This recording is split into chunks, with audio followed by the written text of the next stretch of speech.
Ora viva, boa tarde a todos. Obrigada por terem preferido o Auditório Sul a um fim de tarde e um pôr do sol no Guincho. As culpas ficam todas por conta da Fundação Francisco Manuel dos Santos, a quem agradeço o desafio, que resultou numa coleção de 5 ensaios para pensar o tempo comum, e que serviu também como uma homenagem a 10 anos de existência da Fundação. É para falar sobre o primeiro desses ensaios, que se intitula Que a Revolução Seja Maior, que estamos hoje aqui. É o retrato das mulheres na sociedade portuguesa e discutir esse lugar é um exercício que ainda continua a ser feito entre um sinal de mais e um sinal de menos. Pode parecer-nos um lugar comum, mas de facto são elas que trabalham mais dentro e fora de casa, que cuidam mais dos filhos, que são mais vítimas de violência doméstica, que sofrem mais em situações de precariedade laboral, que são mais invisíveis no tecido social e no outro lado da balança estão em maior número nas universidades, mas ganham menos em funções iguais ou têm a maior dificuldade a ascender a lugares de topo. Até na produção artística estão menos visíveis num grande museu, por exemplo. Claro que já temos, isto tenho aqui uma mosca muito chata, desculpem, claro que já temos uma imensa consciencialização e a defesa dos direitos das mulheres ganha uma visibilidade mais mainstream, mas parece que este sinal de igual tarda em chegar. É o que nos contam as 10 mulheres, ouvidas pela autora, a Francisca Gojó Henriques. É também o que nos contam os especialistas, que a Francisca entrevistou para cada um dos capítulos. E se este livro pudesse ser lido em voz alta, nós hoje estaríamos aqui também com as vozes da Amélia, da Susana, da Matilde, da Ana, da Sílvia, da Helena, da Conceição, da Adélia, da Daniela, que já foi Daniel. Mas não se pense que nestes seus discursos já há aqui notas de desesperança. Antes, pelo contrário. Eu acho que há um sinal que estas mulheres todas nos querem passar e de que a luta está aí e é para continuar. Além da Francisca, que foi durante 20 anos jornalista do Público e é atualmente presidente da Associação Pão a Pão, que promove a integração dos refugiados do Médio Oriente, é também ainda jornalista freelancer, porque o bichinho não se foi embora. Temos também connosco a Filipa Loundes Vicente, é formada em História da Arte e investigadora do Instituto de Ciências Sociais da Universidade de Lisboa e tem trabalhado temas da diferença étnica e de género. A Filipa, na verdade, está aqui num duplo papel, porque além de convidada e investigadora, ela é uma das vozes que compõem este retrato das mulheres portuguesas. Obrigada a ambas. Vamos começar a conversa por ti, Francisca. Depois de ouvires as histórias destas mulheres, que são um bocadinho uma manta com bocadinhos de todas nós, foi-te imediato que tinha que ser este título, Que a Revolução Seja Maior? Antes de responder, se calhar queria agradecer à Fundação o convite para escrever este livro. Digamos que foi a minha grande felicidade de 2019. Foi um trabalho que me deu imenso prazer fazer e enfim, foi mesmo uma alegria poder fazer este livro. Queria também agradecer, e vou dizer outra vez os nomes, porque acho mesmo importante, à Matilde, à Daniela, à Ana, à Adélia, à Susana, à Conceição, à Helena, à Amélia, que está ali, e, claro, à Filipa duplamente, por ter dado o seu testemunho e por estar aqui a conversar connosco. Bom, que a revolução seja maior foi uma frase que me foi dita precisamente por uma das pessoas que eu entrevistei, a Susana, que é uma mulher de Lolé, que não conseguiu acreditar em si própria durante algum tempo, não conseguiu acreditar em si própria o suficiente para... isto não sei de onde vem, mas acho que vai ficar aqui. Para tirar um curso superior e, apesar de ser uma das coisas que ela tinha na sua lista fazer, acabou por nunca fazer. Mas é uma mulher bastante inteligente e durante a conversa estávamos precisamente a falar dos desafios todos que se impõem às mulheres. E ela disse esta frase que de facto ficou a ecoar durante o resto do trabalho, que é, se eu voltar, ou seja, se eu reencarnar, gostava de reencarnar como mulher, mas que a revolução seja maior. Portanto, há muita coisa por fazer, apesar de tanto que já foi feito. Tu começaste por nomear algumas das desigualdades. Eu acho que se calhar era importante dar uns números para as pessoas perceberem que é gritante, que não é uma questão de achómetro. Por exemplo, em relação à educação, no abandono escolar, em relação aos rapazes, 14,7%, raparigas 8,7%. Portanto, elas abandonam menos a escola. Conclusão das licenciaturas, 13,4% para os rapazes, 22,8% para as raparigas. Elas terminam os cursos, mais do que eles. Doutoramentos. Em 2015, houve 1.382 homens a doutorarem-se e 1.587 mulheres a doutorarem-se. Portanto, há aqui, de facto, uma diferença na escolarização. Depois, do outro lado, temos, por exemplo, professores catedráticos. Só 23,8% é que são mulheres. Apesar de, como já vemos o percurso delas ser mais prolongado. Reitores ou presidentes de institutos politécnicos, 13% são mulheres. Acho que é uma desigualdade demasiado gritante para se poder resumir. Se calhar elas estão menos interessadas em cargos de poder, porque isso é uma das coisas que muitas vezes se diz, não é, Filipa? Aliás, na verdade, perdão, a Filipa diz que a questão de género ainda é um fator, e tem esta frase no seu depoimento que é: há uma tendência para que os homens escolham homens em todas as esferas e para que as mulheres escolham homens. Muitos dos nossos processos, das nossas decisões, reproduzem de forma inconsciente formas de desigualdade e discriminação. E depois uma das especialistas com quem falas, Francisca, confirma e diz assim: as raparigas são treinadas na futura desvantagem que as espera no trabalho. É quase como se nos quiséssemos fazer mal, não é? É quase como se houvesse aqui... Queres falar tu sobre isso agora, Filipa? Posso falar sobre isso. E começo por dar um exemplo que eu acho que nos ajuda a perceber a diferença das desigualdades quando elas eram legais e instituídas e das desigualdades quando elas não são legais e, portanto, às vezes são mais difíceis de ser assumidas e de ser também denunciadas. Quando, por exemplo, quando as mulheres não podiam entrar na universidade, como aconteceu ainda no século XX em Inglaterra, por exemplo, quando não podiam entrar nas escolas de belas artes, aí a discriminação era óbvia, portanto estava escrita, era legal, quando até 74 ou 76 a lei portuguesa também não era igual para homens e mulheres, aí as denúncias também eram fáceis. Agora, quando as desigualdades são muitas, mas não são legais, não estão escritas, não são assumidas, elas tornam-se mais difíceis também de combater.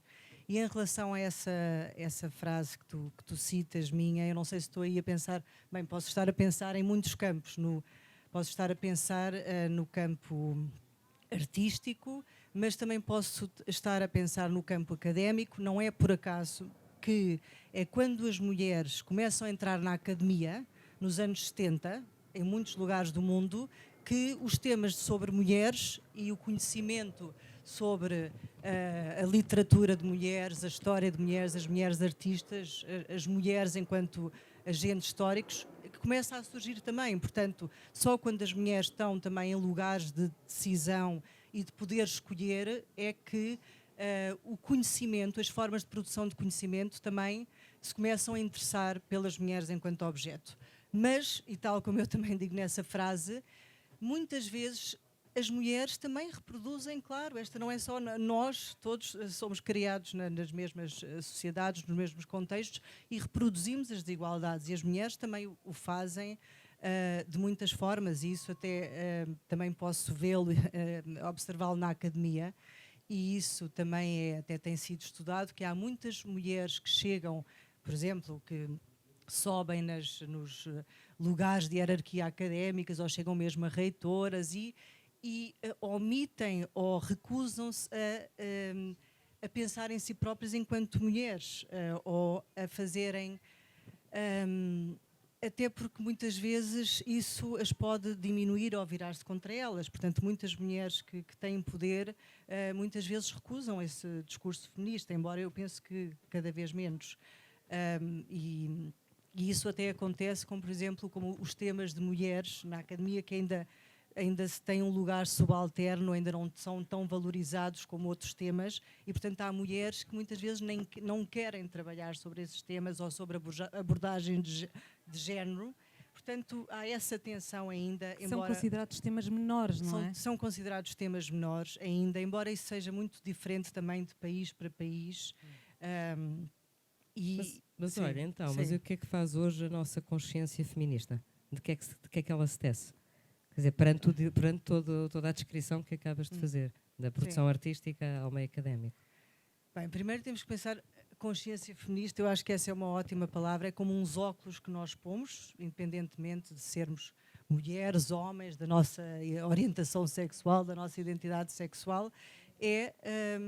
A nossa consciência feminista é vermos o mundo, vermos o nosso cotidiano, as nossas escolhas, com essa consciência de que nos nossos gestos, na forma como pagamos às pessoas que trabalham para nós, na forma como educamos os nossos filhos, na forma como fazemos escolhas profissionais, podemos estar a ser feministas ou, pelo contrário, a praticar a discriminação de género de inúmeras formas, desde a linguagem até gestos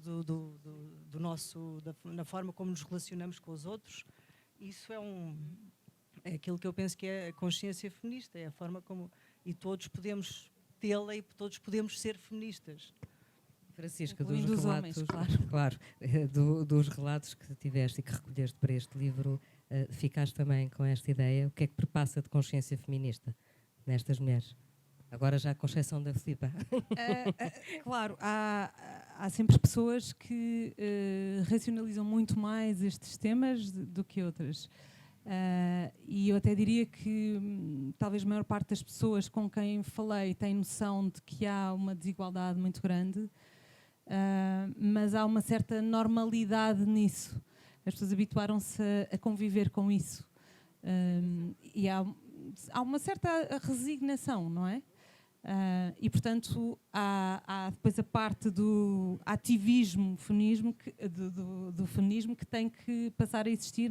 Não é? Não basta, se calhar, pensarmos só que existem desigualdades, temos que combater ativamente contra elas. Isso é engraçado, porque a Matilde, a jovem ativista que está no primeiro capítulo e que ajudou a organizar a greve climática estudantil do ano passado, diz assim: as pessoas da sociedade civil têm de se mexer.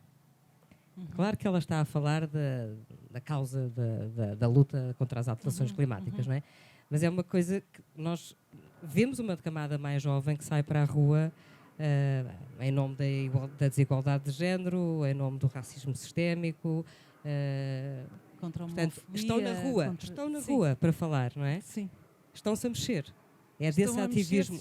É muito importante a ocupação desse espaço público, porque de facto, como dizia uma das minhas entrevistadas, a Manuel Tavares, que é uma feminista histórica, sem essa ida para a rua não há de facto uma vaga de feminismo.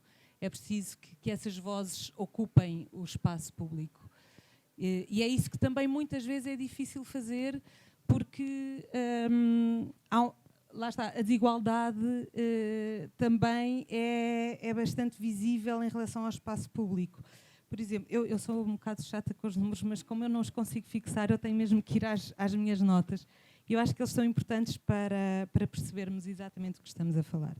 Então, por exemplo, o relatório da Women's Participation in the News do Global Media Monitoring Project analisava em 1995, no dia 18 de janeiro de 1995, Em 71 países, as mulheres eram apenas 17% dos sujeitos noticiosos. Ora, 17%, enfim. Em 2015 já eram 24%. Sendo que são mais retratadas como vítimas, mais representadas visualmente, e, portanto, quando se diz que ocupam este espaço noticioso, nesta percentagem, não estamos a falar de posições políticas ou de governo. Porque em relação a essas, por exemplo, em 2015, dos sujeitos noticiosos da área da política e do governo, em Portugal, apenas 16% eram mulheres. Já agora, mais uns números em relação a esta ocupação do espaço público. Só em relação à televisão, por exemplo. Um estudo da ERC. A TVI teve mais representação, também em 2015, mais representação feminina nos noticiários sobre política e horário nobre, com 26,3%. O programa Prós e Contras, que por acaso é apresentado por uma mulher, neste ano só houve paridade no debate sobre o Me Too. Todos os outros debates, em todos os outros, as mulheres estiveram menos representadas do que os homens. E só houve maioria feminina no debate sobre o estatuto dos cuidadores informais, que nos leva também para toda esta questão de que às mulheres ainda cabe o papel de cuidadores. Portanto, acho que estes são dados curiosos para se perceber como é que a mulher ocupa esse espaço público. Não é? Ainda tem que o reclamar. Como é que tu vês isto também, Filipe? Olha, só voltando àquilo que tu disseste antes e depois seguindo para a questão da Francisca, quando eu li o texto da Matilde, que tem 17 anos, não é? Tem a idade da minha filha mais velha. Já fez 18, eu fiquei muito contente de ler o relato da Matilde, mas também, por exemplo, de ter estado na manifestação do 8 de março deste ano, de ter estado na manifestação antirracista uns meses depois de março, e nessas duas manifestações o que é claramente visível é que há uma nova geração jovem, politizada, consciente, com uma consciência feminista, antirracista, ambiental e que cruza estas várias questões e que está envolvida não necessariamente de uma forma na política partidária, mas na política enquanto uma defesa de direitos humanos e de justiça social. Portanto, eu muitas vezes senti-me sozinha quando tinha 15, 16, 17 anos, por me sentir uma feminista sozinha no Portugal dos anos 80, e portanto não me senti sozinha naqueles lugares, e acho que há uma nova geração muito que não tem medo de se dizer antirracista e feminista, etc. Agora, em relação à representatividade, essa sempre foi uma questão para mim.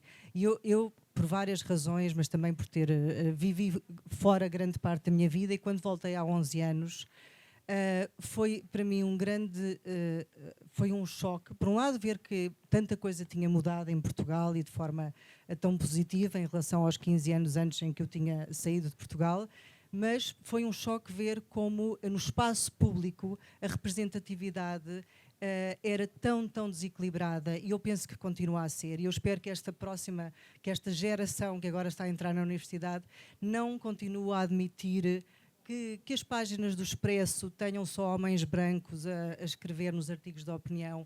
Eu fico zangada quando vejo, eu conheço muitos daqueles homens, são da minha geração, sou amiga de alguns, mas não acho admissível que num Portugal diverso, feito de homens e de mulheres, com várias origens étnicas, não haja mulheres negras a escrever nos artigos de opinião do Expresso, como escolhidas para falar sobre a política e sociedade no presente. Portanto, isso continua a ser para mim uma grande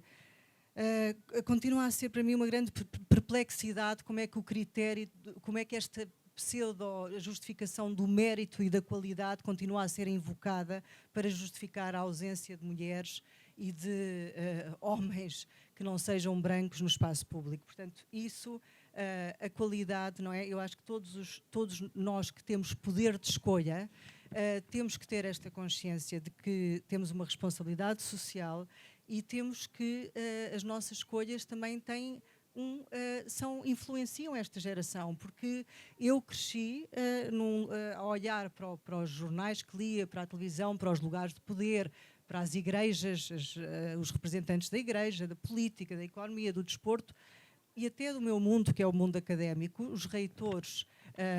Há mais de 20 anos que há mais mulheres doutoradas em Portugal, mas os lugares de poder continuam a ser masculinos. E, como nós sabemos, as coisas não mudam naturalmente. Nem isso há de chegar lá.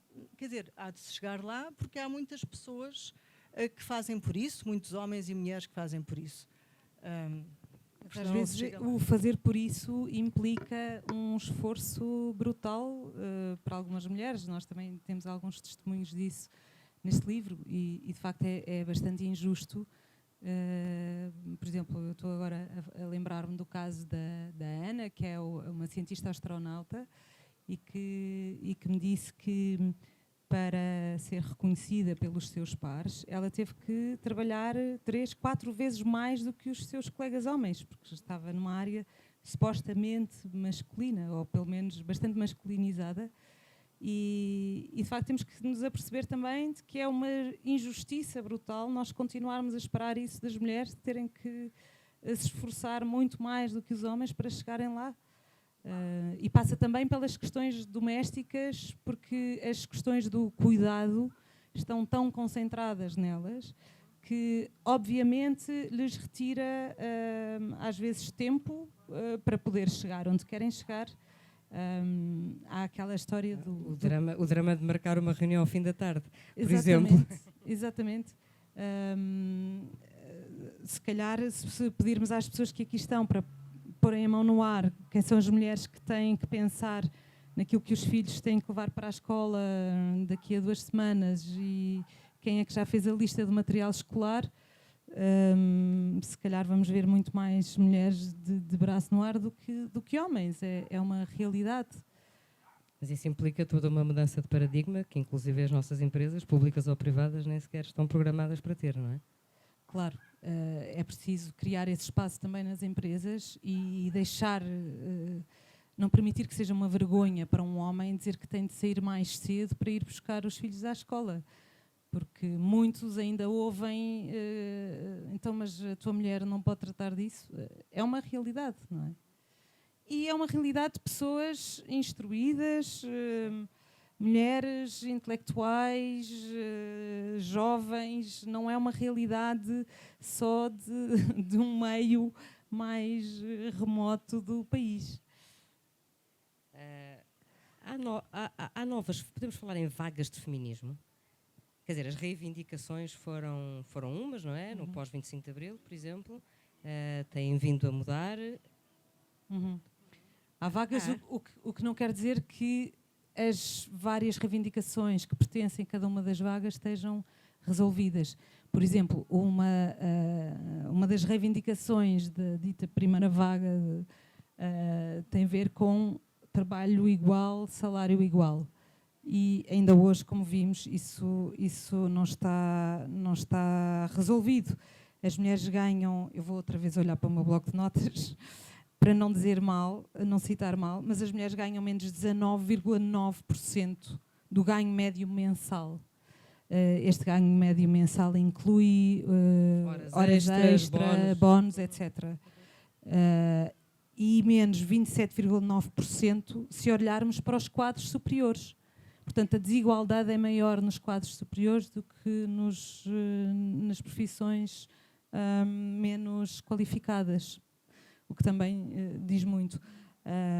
E depois isto gera aqui um ciclo vicioso que é, se a mulher ganha menos, quando é preciso não ir trabalhar porque tem que se levar o filho ao hospital, se ela ganha menos, então vai ela levar o filho ao hospital porque aquele dia de salário tem um impacto maior se for retirado ao homem do que se for retirado à mulher.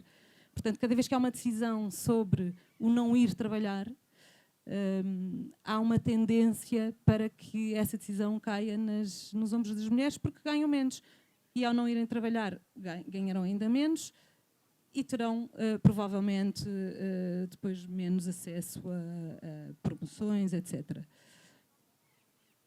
Desde Filipe, até propósito gostava de disso, ouvir falar de... Lembrei-me há uns tempos estava a escrever sobre o século XIX, comboios, indústria, e li um relatório sobre a indústria em Portugal, em que vinham a média de salários de homens, mulheres e crianças. Portanto, estamos a falar de finais do século XIX, princípio do XX. E, mais uma vez, voltamos à desigualdade assumida e legal versus a desigualdade mais difícil de denunciar e combater. Quando os salários eram distintos, não é? E assumidos, e os homens ganhavam mais do que as mulheres e as crianças ganhavam menos do que as mulheres, aí e isto era natural e aceito, e voltamos à palavra natural, que é uma palavra que já no século XIX o John Stuart Mill dizia que a desigualdade entre homens e mulheres era tão naturalizada que nós não a conseguíamos ver. E eu comparo a história deste relatório sobre a indústria portuguesa com duas histórias que vos posso contar brevemente, passadas no Ribatejo, por acaso, mas poderiam ser referentes a qualquer sítio de Portugal. Eu conheço uma mulher ribatejana que trabalha numa fábrica de produtos químicos para jardins.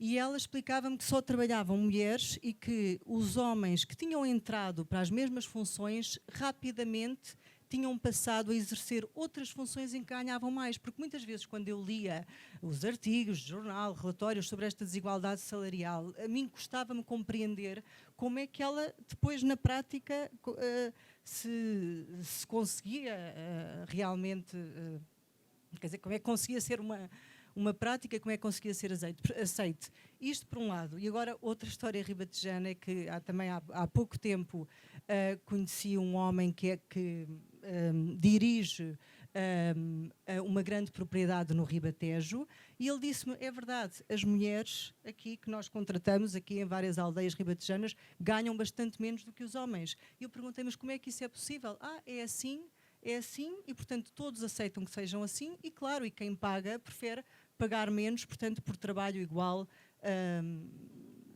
mesmo, por recebem exemplo, um salário desigual, não é? Num jardim de infância, um educador, portanto um homem que vai desempenhar uma função que é tradicionalmente feminina, vá lá, com as várias aspas, tende a ganhar mais. O homem, quando se insere num grupo profissional maioritariamente feminino, tende a ganhar mais. A mulher, quando se insere num grupo profissional maioritariamente masculino, vai ganhar menos. Desde os chefes de cozinha, sim, até aos alfaiates e designers de moda, quer dizer, há tantas profissões tradicionalmente femininas que quando têm homens no topo, e é verdade, com mais visibilidade e mais poder económico. Mas tu perguntava-nos sobre as vagas, não é? E acabámos por saltar para esta questão do trabalho. Continuamos a falar de reivindicações. Sim, sim, o tema é sempre o mesmo. Mas, uma das... Portanto, genericamente diz-se que há 3 vagas. A primeira, que tem mais a ver com a luta pelo direito de voto, salário igual, trabalho igual, e esta depois, como vimos, vai atravessando as restantes.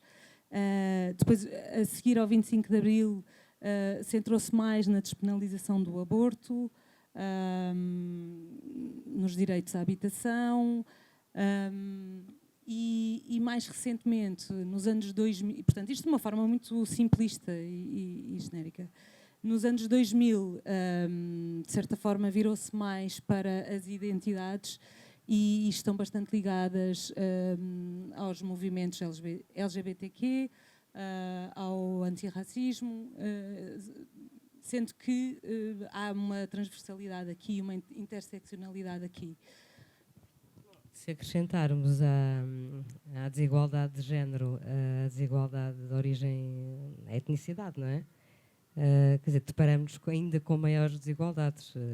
Portugal, então, que é um país de imigração, com uma grande fatia PALOP, Quer dizer, no caso da mulher é ainda mais grave, porque trabalha normalmente, tem habilitações bastante baixas, trabalham normalmente na dita economia formal, não é? Logo, os próprios filhos não têm capacidades de aspirar a outro tipo de vida. Como é que tu viste isso do relato que, por exemplo, que te foi dado e das pessoas que entrevistaste? No caso da Adélia, foi bastante impressionante porque houve uma desistência à partida. A Adélia é guineense e vivia, era professora de liceu na Guiné, vivia confortavelmente, dizia que tinha empregados em casa, que tinha uma vida bastante acima da média, mas que, porque a filha tinha um problema de saúde grave, ela teve que vir para Portugal para garantir o acesso aos cuidados de saúde, que não encontrava na Guiné, para além de toda a instabilidade política da Guiné. E que quando chegou aqui nem lhe ocorreu procurar outro emprego que não fosse de limpezas. E isto é uma coisa bastante impressionante, porque não há sequer esse impulso de vou procurar uma coisa que se coadune à minha formação, àquilo que eu sou capaz de fazer. É imediatamente encaixar-se nas expectativas que as outras pessoas terão sobre o que ela será capaz de fazer. Já os filhos dela também tiraram alguns de medicina, outro de direito, outra psicologia, e alguns vão emigrar para a Alemanha para tentar ser médicos, porque cá já perceberam que não vão conseguir, ou advogados. A que tirou psicologia está a fazer limpezas no Algarve, e portanto há aqui uma certa desesperança, não é? Como é que tu vês, Filipe, este tema ser trabalhado nas ciências sociais? Olha, mais uma vez voltamos às diferenças entre diferentes contextos nacionais, porque quando nós pensamos nos Estados Unidos, estas questões são trabalhadas e pensadas sem dúvidas, desde os anos 70, mas voltaram, cresceram muito e tornaram-se muito mais mainstream, não é? Que esta palavra de difícil tradução, nos últimos 5 anos. E curiosamente eu vivi nos Estados Unidos agora há 4 anos, tinha lá vivido 20 anos antes e notei uma enorme diferença. As questões raciais, as questões de discriminação, os temas de escravatura são agora temas absolutamente centrais na academia americana e sobretudo nas ciências sociais e humanas. Portanto, há uma enorme diferença entre aquilo que acontecia nos anos 70 ou 80, em que o feminismo negro, as questões antirracistas, por exemplo, nos Estados Unidos já eram muito fortes, mas ainda não tão dominantes.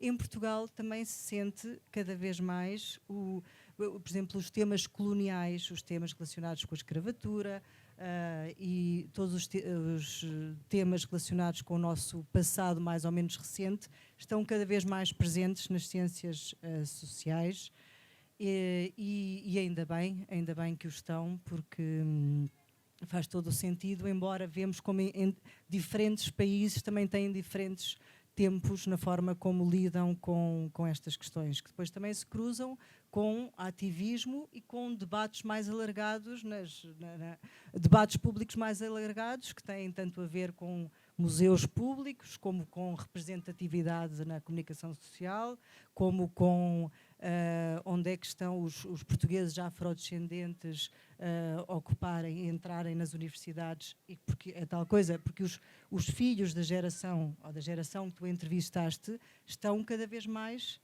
também presentes no espaço público, têm cada vez mais voz e ainda bem, e depois isso por sua vez também tem efeitos naquilo que se diz. É como quando as mulheres entraram na academia, começou a falar-se mais sobre género e mulheres em todas as áreas do conhecimento, tal como agora há muito mais negras e negros na academia em vários países do mundo e, portanto, estas questões também se tornam mais centrais. Portanto, é muito importante que haja mais vozes para falarem sobre. E deveríamos estar a falar de uma forma mais séria em discriminação positiva? Quer dizer, devíamos falar em cotas? Sim, olha, eu acredito na discriminação positiva.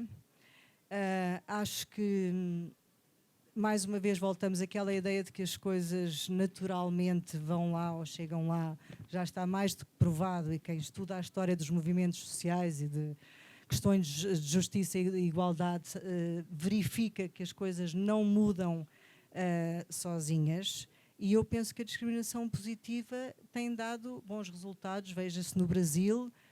Eu tive a USP, a Universidade de São Paulo, mudou recentemente a política em relação à entrada de estudantes negros brasileiros, e isso veio, de facto, combater uma desigualdade absolutamente óbvia e que já era discutida há muito tempo no Brasil. Nos Estados Unidos aconteceu o mesmo.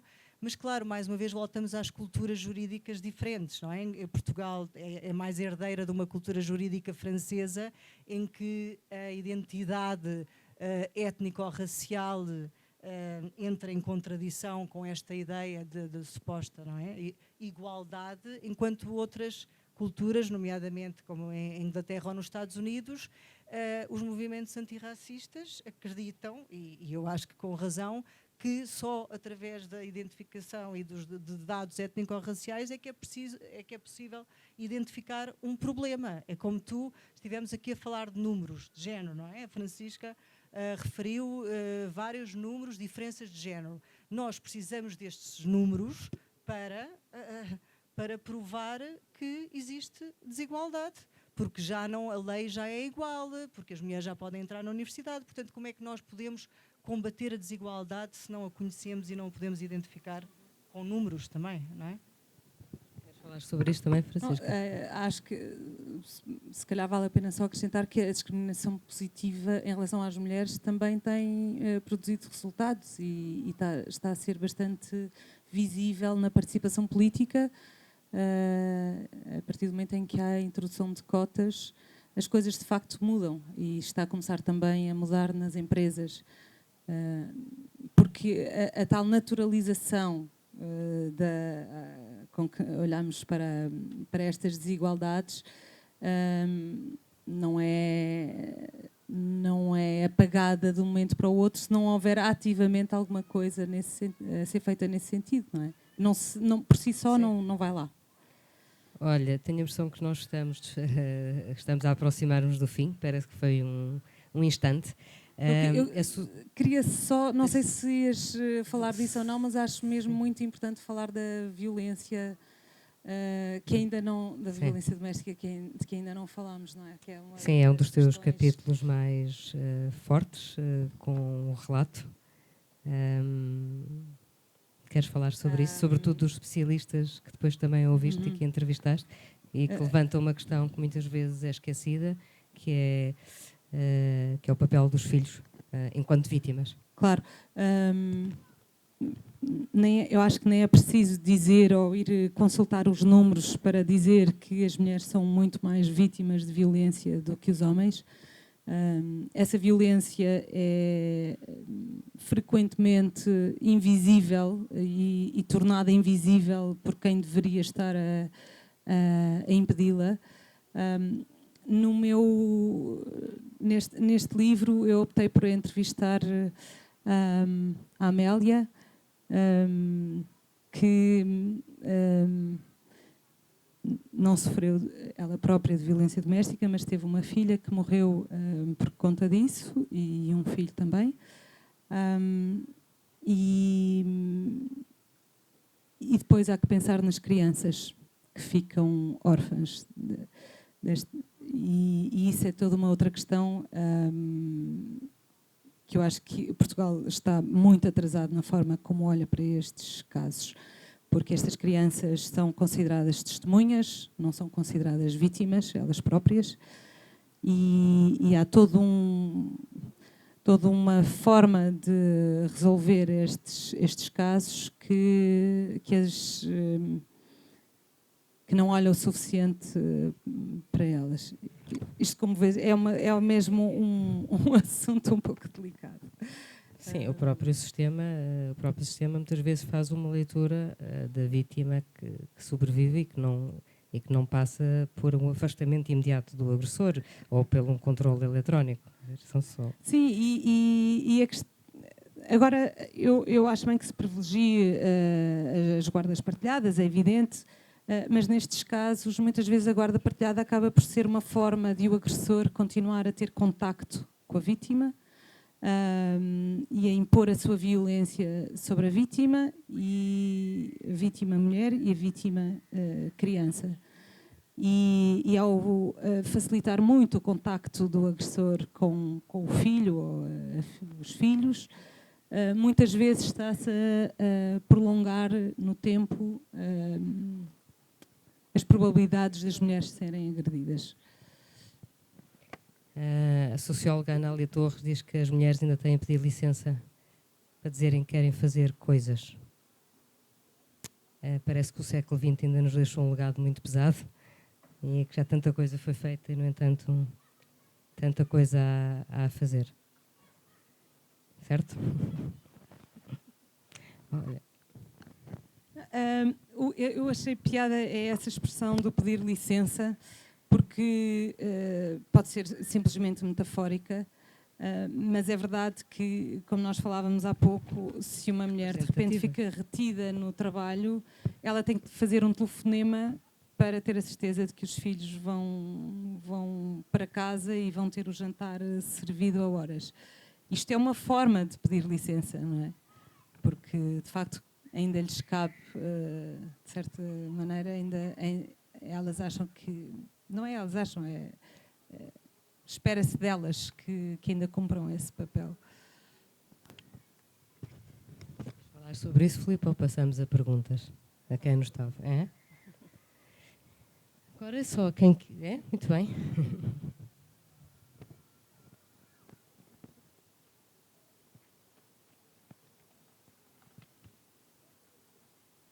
Boa tarde, gostei do teu livro, parabéns. Muito obrigada. Fiquei curioso para saber como é que escolheste as entrevistadas.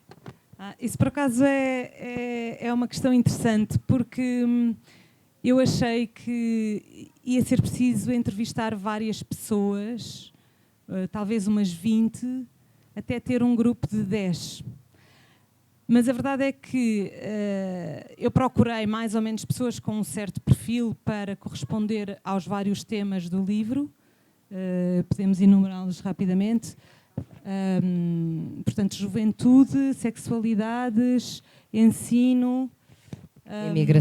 imigração... Trabalho, família, violência doméstica, envelhecimento, feminismo. E então achei que ia ser preciso fazer um certo casting para que as pessoas encaixassem nestes perfis ou que correspondessem a estes temas, mas na verdade foi muito imediato. Foi sempre, em todos os casos, foi a primeira pessoa com quem falei e fui ouvir a sua história. De repente partilha comigo uma história tão rica e que de certa forma se encaixa também em tantos capítulos diferentes que não houve sequer uma seleção a posteriori. Na verdade, várias destas mulheres até poderiam aparecer em vários capítulos, porque esta realidade é transversal. As várias realidades do livro são transversais, não é?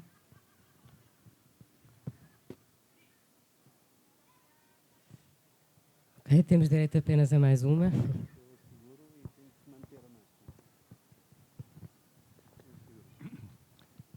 Gostei da apresentação, ainda não li o livro, mas é de ler. Fiquei muito encuriosido pelo facto que aqui em Portugal talvez vê-se o que acontece lá fora como uma coisa, como uma espécie de parâmetro para poder seguir. Mas a grande diferença dos Estados Unidos e de alguns países da Europa é que tem uns apoios jurídicos para conseguir essa igualdade. E, portanto, tem uns mecanismos, como a class action nos Estados Unidos, onde o grupo se une para apelar para uma discriminação, e tem também uns mecanismos naturais. falava sobre, por exemplo, a informação onde não tem bastante representação de gênero. Nos Estados Unidos, já e na Inglaterra, e talvez aqui em Portugal, não sei, tem já homens que dizem, eu não vou para um programa onde não tem mulheres ou igualdade de mulheres. O Ross Atkins da BBC recusa-se se não tem. A Bloomberg tem uma estatística constante das presenças das mulheres comentadoras e dos homens comentadores. E tantos outros indivíduos, do ponto de vista individual, homens ou mulheres, recusam-se de entrar para eventos onde não tem este tipo de coisa. Há um movimento desses depois dessa revolução maior que vocês acham que deveria haver? Existe isto aqui em Portugal? Sim, podes responder. Obrigada, Denis, pela tua questão, que é muito pertinente, e eu acho que aí também é muito importante os homens agirem. E eu, só uma caricatura, um amigo meu que escreve numa revista onde só há praticamente homens a escreverem artigos de opinião, ele escreve todas as semanas, e eu disse, desculpa, agora, quando é que tu escreves, este é um polémico e provocador, quando é que tu escreves sobre o facto de só existirem homens na revista onde tu escreves, como também já disse, há aqueles que escrevem no... Mas, portanto, tem que ser, de facto, os homens, tem que ser os homens naquela última página do Expresso, os homens de 40 e tal, 50 anos, a dizer, olha, ao diretor do Expresso, que não se sentem confortáveis em estarem só ao lado de homens, porque, sem dúvida, que tem que partir daqueles que também têm o poder, sentirem-se desconfortáveis com o facto de estarem a reforçar e reificar situações de desigualdade, sem dúvida, tal como os homens que ganham mais do que as mulheres que estão a trabalhar nas fábricas, também ajudaria muito se denunciassem essa situação, não é? Pronto, claro que tudo isto mexe com questões muito complexas. Os seres humanos não têm, quer dizer, têm dificuldade com as mudanças e, sobretudo, com o abdicarem dos seus poderes, mas ajuda muito ter esse tipo de ativismo, e por parte dos homens, sem dúvida. São os homens feministas e homens a escreverem, a falar sobre isto, são muito necessários, sem dúvida. A luta continua para homens e mulheres. Nós temos mesmo que encerrar. Quero que saibam que a coleção está à venda e que seria muito bom levarem para casa para lerem este e os restantes.